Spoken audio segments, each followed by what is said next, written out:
I can't stand the cold. My body aches. I woke up from the chills and intense pain in my joints. A stark white square room. Where am I? There's an IV tube extending from my arm. It looks like a hospital. Someone is looking down at me with concern. Catherine, are you okay? I found you collapsed at home, so I called an ambulance. When I squint, I can see that it's my mother. Hearing her voice, I feel relieved. Mom, thank you. You saved me. As I respond, my mother presses her fingers to the corners of her eyes. It seems I've worried her a lot. My 4-year-old daughter is tightly holding my hand. Poor thing. Her eyes are filled with tears. How did things come to this? I remember the hellish days. I'm Catherine, a 35-year-old stay-at-home mom. My husband Bob and I got married after dating at work. Initially, it was just the two of us living together. And a year later, our daughter Anna was born, and we were happy. But then, my mother-in-law fell ill and needed care, so we were asked to move in with Bob's family. My mother-in-law was kind, and I got along well with her. But with caregiving came the need to quit my job. As I hesitated, Bob pleaded with me, promising to help and involve his sister who lived alone in a nearby apartment. So I agreed, feeling it was impossible to abandon my mother-in-law. I quit my job to take care of her. I lent her my shoulder when she needed to go to the bathroom, walked slowly while supporting her body, and made porridge, soft-cooked dishes, and fruit juice for her when her appetite waned. I wiped her body with warm towels. To keep her spirits up, I carried Anna on my back and took my mother-in-law out for walks in her wheelchair, trying to make her life as comfortable as possible. It was hard to watch my mother-in-law's health deteriorate as she battled her illness. Bob, who had said he would help with caregiving, seemed to have no intention of doing so and left everything to me. His sister Rachel didn't even show her face. I felt deceived, but I had already quit my job, and I couldn't just leave my mother-in-law as she was. So I just endured the situation. Catherine, thank you. You're treating me better than my own daughter. I really appreciate it. My mother-in-law, a person of good character, repeatedly expressed her gratitude to me. About 6 months into this lifestyle, Rachel, who was working at a company, suddenly announced that she would move in with us. I'm worried about Mom, so I'll live here and take care of her too, she said. I thought it would be helpful if Rachel assisted, as I also had to care for young Anna. But that was naive of me. Mom, how are you feeling? Rachel would ask my mother-in-law, but she didn't actually help with her care. Preparing meals, doing laundry, cleaning, and even taking care of Rachel's share of the housework on top of my already busy schedule made my life even more hectic. Rachel didn't help with my mother-in-law's care, meal preparation, dishwashing, laundry, or cleaning. She seemed to think of me as nothing more than a convenient maid. And on top of that, she would criticize me, saying things like, Catherine, you need to give Mom more nutritious food. She won't get better eating soft food like this. My mother-in-law's body was weak, and she could only tolerate soft food. I wanted her to get some nutrition, so I served tenderly cooked meat and vegetables. Only those who take care of her would understand that. In my mind, I tell my sister-in-law Rachel to try making it herself just once. I held back from actually saying it because it would lead to a fight. That only made Rachel more arrogant. The child's crying is so annoying. I can't get a good night's sleep. Can't you make her stop? You're a failure as a mother. She complains to me every day. My daughter Anna has sensitive skin and is prone to rashes, so she sometimes cries at night due to the itchiness. I apply the medicine prescribed by the doctor, but it doesn't seem to work very well. Eventually, even my husband started saying, Aren't you going to prepare some snacks for my drinks? Rachel and I work outside, so you can relax at home. How about showing some gratitude? His sister Rachel is much younger, and he's always been indulgent with her. I thought he was a bit of a siscon, but Rachel doesn't contribute anything to the household expenses, living off of us for food and utilities. So his argument doesn't make sense. Rachel works as an employee, but brand name bags and clothes are delivered to her every day. I doubt she can afford all of that with her income alone, and I wonder how she's doing it. If she has that much money, I wish she would contribute to the food expenses. But I guess she's living with us to save on rent, utilities, and food costs. My husband talks big, but he only puts $500 into the household budget. and uses the rest for his personal spending. My mother-in-law gives us $500 from her pension, so we manage somehow, but we have to be very frugal. When I tell my husband about this situation, "You're just bad at managing money. Don't nag me about it. If you don't like it, leave," he yells at me. Only my mother-in-law, who hears the terrible words my husband throws at me, defends me.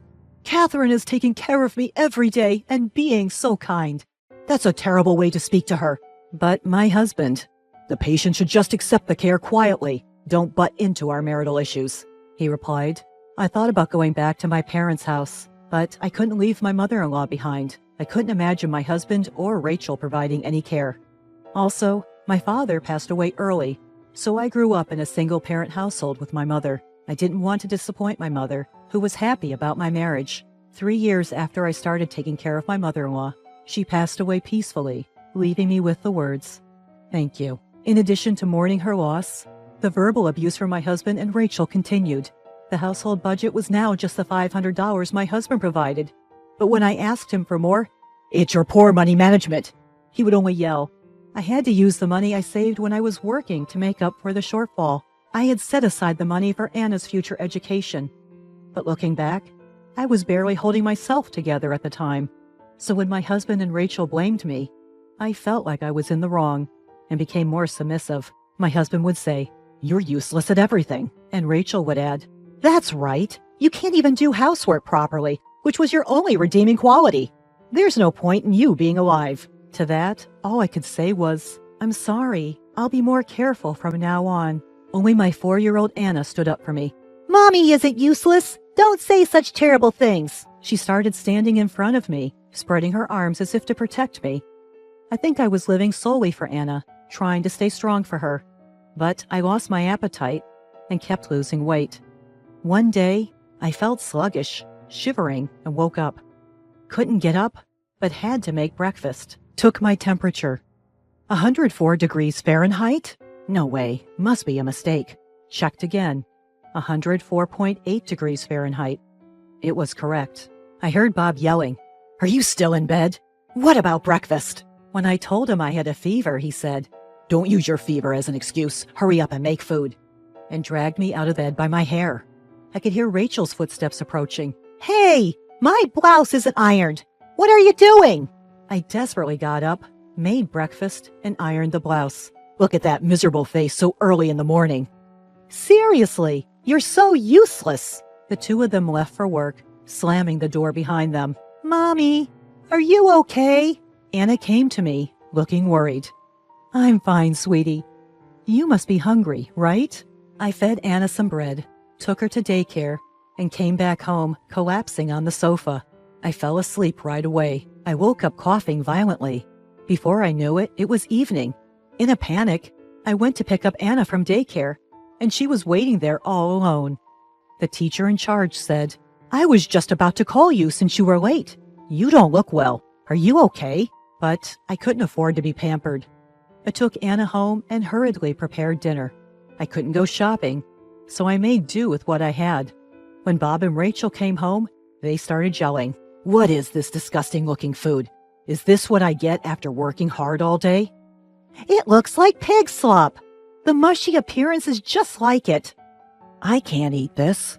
With that, Bob threw the food into the trash. "It's not fair. I wasn't feeling well, but I tried my best to make it." I snapped back, but it only made Bob angrier. He fetched a bucket of water and splashed it on me. "You said you have a fever, right? This should cool you down. Rachel, we don't have to eat this terrible food. Let's go out to eat." Hearing that, Rachel happily agreed. "Yay! We get to eat something delicious today!" And the two of them left together. Anna, worried, brought me a towel. "Mommy, are you cold? Daddy is so mean." While saying that, she wiped my wet face with her tiny hands. "Thank you, Anna." And then, just like that, my consciousness began to fade. I can't stand the cold. My body hurts. I woke up shivering and in pain all over my body. A completely white square room? Where am I? There's an IV tube extending from my arm. It seems like a hospital. Someone is looking down at me with concern from above. "Catherine, are you okay? I found you collapsed at home and called an ambulance." Squinting, I realized it was my mother. Hearing her voice, I felt relieved. Mom, thank you. You saved me. As I replied, my mother pressed her fingers to the corner of her eyes. It seems I had caused her a lot of worry. My daughter Anna tightly grasped my hand. Her eyes were filled with tears. But Mom, why did you come home? You rarely come, right? When I asked, Anna called me. She was crying, saying, Grandma, help! Mom won't wake up, my mother said. So it was Anna who saved me.